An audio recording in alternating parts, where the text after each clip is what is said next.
Part of the whole thing That's with Yosef telling, and isn't it? his Yeah. past is that it's he's been very modest about it. So it would appear that, like many of his generation, he did heroic things, and we virtually didn't hear. So and it's also a different age. When we were children, for example, when he went to Germany to testify against the Nazi who killed his family. The article with he writes about. So I don't think we were really conscious. We were actually. I remember being Yes, conscious of it, but I never remember asking him when he came home, how did that go? I never remember being concerned about the trauma it might cause him to revisit that. I can remember hearing him shrieking, and hearing Mum say,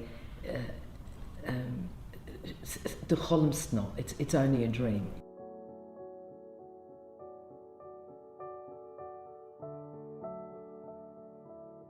He walked everywhere. He had a little valiskale, and he'd walk out every day with his bachale, and he's always wore a suit. Always wore a suit, and he'd walk out with his little bachale and his little tuchasel and his sort of chufak. And I think he hated every minute of his working day life. I think he absolutely hated it. But he lived to actually catch up with all his chaverim in Brunswick Street and in Flinders Lane, and so he'd spend his days going around. He had a trimmings factory in Coburg, but he spent most of the day getting to there. His connections, particularly within the ALP, was a benefit to a lot of Jewish people, business people, because he was very good friends, acquaintances, whatever, with Frank Crane. And when they needed licenses to import stuff, he used to get it for them. And Yosef was very much in the Labour inner circle, though he was never really seen. He came from as many Jews did, from a religious home, and he was a learned kind of man. I mean, he had a friendship with Chaim Gutnick. And today, I don't think you can have those sorts of friendship where your views are so extremely opposite. But they had an intellectual kind of friendship. But he was tolerant, and he wasn't. When they had people over for dinner, if he got bored with the conversation or it was just not for him, he wouldn't even excuse himself. He'd just get up off the table and he'd go in, and you could hear the typewriter clacking away. That's the sound of our childhood. Yosef's typewriter clacking away all the time. That beautiful Olivetti typewriter.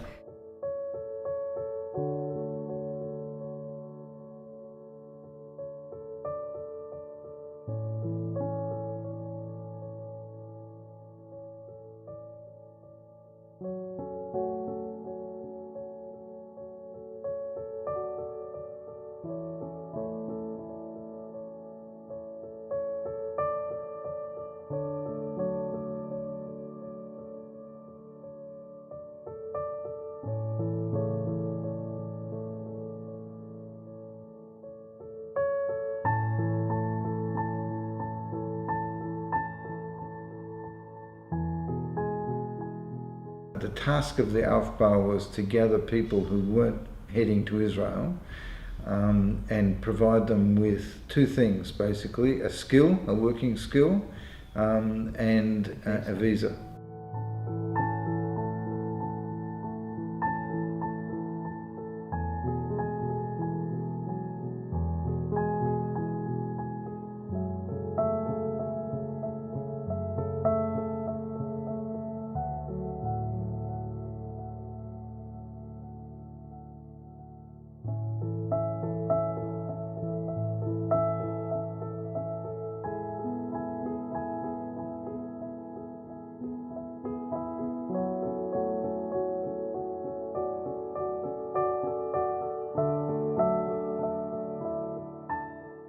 I remember. Very hard, but I will. Well, that is me, Mala Orbach, Yiddish, from home. That is after the war, maybe 6 months after the war. I was already in Lublin. And that's how I looked. Yes, that is Yosef Orbach, it's my husband. That photo was taken in Rome in 1946. before we were married.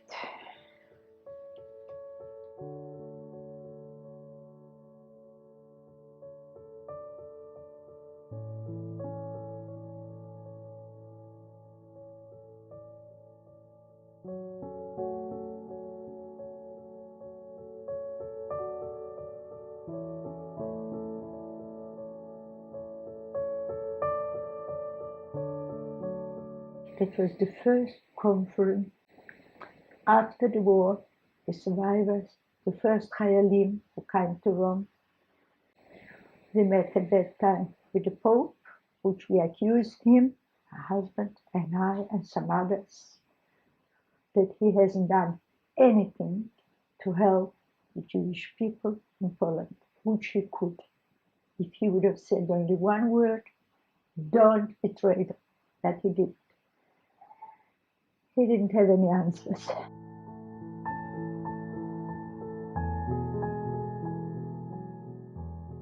And the other enduring memory, I think, is that he was forever going to some meeting or other. I was just thinking of the referat. He was going to a referat all the time. All the time. I was just thinking that myself. Poor long-suffering mum.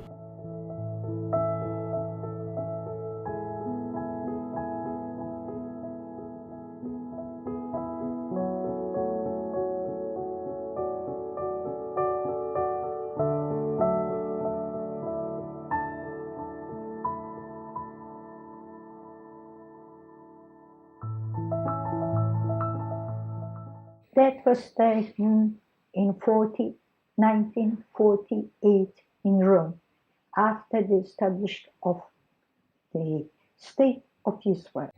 At that time, my husband was a Bundist, and he was against Israel, Zionism. So his delegation were screaming against Israel. We all voted. And I was in the middle to vote against my husband to take them out of the hole, let them go out if they're against Israel. But then they changed their minds because they realized that the only and only Israel is our home. Yosef was always a pragmatist in terms of his ideology, so he understood that the Jewish state was important. And he was not part of the Bund resistance to the concept of supporting the State of Israel. I think in many ways his thinking was always evolving. He was so many different people, wasn't he? He was kind of interesting, but he was bloody hot-tempered too. Do you remember he'd blow up and he'd and then he sort of everything was fine. And he bullshit. That was the word. My mum used to say the bullshit. That's sort of like it's like grumbling, muttering, saying Yosef bullshit, a bullshit. Yeah. Leave him alone. And he'd go into his room and then he'd he'd be clicking away, and then he'd come out and be all sweetness and light. Yeah. His absolute joy at becoming a Zayda was just extraordinary. He didn't force his views on anyone. He had his own very strong views, and of course, as a committed socialist, he believed that religion was the opiate of the masses. Yom Kippur was not an event for him to go to shul, and so at the end of Yom Kippur, he would come to shul, stand outside shul, pick mum up and walk her home. There's this whole dimension to Yosef that we really didn't know. We knew of him as a very caring breadwinner and somebody who was intensely protective of us. But I think his community involvement and his Yiddishist side of it was to fulfil that intellectual and inner soul of him. He needed to fulfill that hole somewhere. For me, this exercise has been really amazing, because it's only in sifting through that we start to discover who Yosef was.